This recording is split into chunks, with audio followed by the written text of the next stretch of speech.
Hey, what's going on, everybody? This is Tyrone back with Tech Life. This article comes to you guys from SDX Central. I'll leave a link to it in the description so you guys can check it out. So the Nokia to Ericsson swaps are happening very, very, very quickly. And they're going at this very aggressively. I have several different people that are reaching out telling me how impressed they are with how quickly AT&T is swapping the Nokia equipment and moving to Ericsson.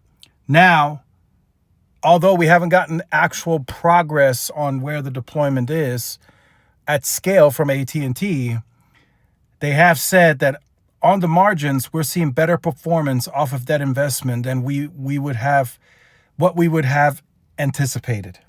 And that came straight from John Stenke, the CEO. So this is unlocking so much for AT&T. I mean, it unlocks better performance and range at cell edge, which leads to more FWA that you can sell. And it's just all around a better performance, right? That rip and replace in many areas is unlocking 5G. It's bringing the C-band and the 3.45 on air, right? Where previously that Nokia equipment didn't have any mid-band. You rip now, you move it to Ericsson, you have the better equipment, plus you're getting the mid-band. So in many areas of the United States where Nokia exists today, AT&T is a night and day difference, literally. Not only are they getting better equipment, but they're moving to mid-band across a lot of that footprint. So AT&T is gaining a lot of pops very quickly. Every single time that one of these Nokia sites is ripped and Ericsson is added with mid-band, that's more pops covered with mid-band. So I truly believe, and this is just my opinion, that AT&T waited longer to deploy the mid-band because they knew this was coming. They knew they had this deal in the bag. So as Verizon was getting, hitting the ground running, deploying C-band on its sites, AT&T knew they had this deal, so they held off a little. And then boom, all of a sudden we got the news, and then they hit the ground running, and now all these Nokia sites are being ripped and added with Ericsson. So I have a lot of people that are excited about it. They're messaging me. They're saying, wow, man, I'm truly impressed how quickly AT&T is doing this.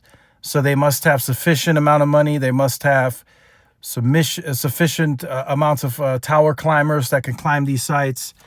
And they're not doing it like 3 weeks, 2 weeks. No, they're just doing it a few days, 24, 48 hours. They're in and out, right? The faster, the better. Overtime needed, whatever, AT&T is willing to pay. So, and again, do not get that, confused and misunderstood with the whole fiber priority. That's still the priority. But right now, AT&T wants to get the Nokia to Ericsson swaps done by the end of 2026 or as quickly as possible. So they have to really get going on this as quickly as they can or as quickly as humanly possible to get this done, right? If you want to get to a certain percentage and then by that time you want to have a large part of your network using O-RAN and have that Ericsson equipment, right? Because by the time you finish this as quickly as you can, the more mid-band pops you cover, the better performance on your network, the more FWA you can sell into. I mean, it's just a huge plus. It just unlocks so much for AT&T as they move forward with this conversion. But let me know your thoughts. Let me know what you're seeing in the comments. Let me know if you're seeing a lot of Nokia to Ericsson swaps and what that performance looks like. Let us know in the comments. Like, share, subscribe if you're new. Follow my social media outlets. This is Tyrone with Tech Live. See y'all in the next one. Peace.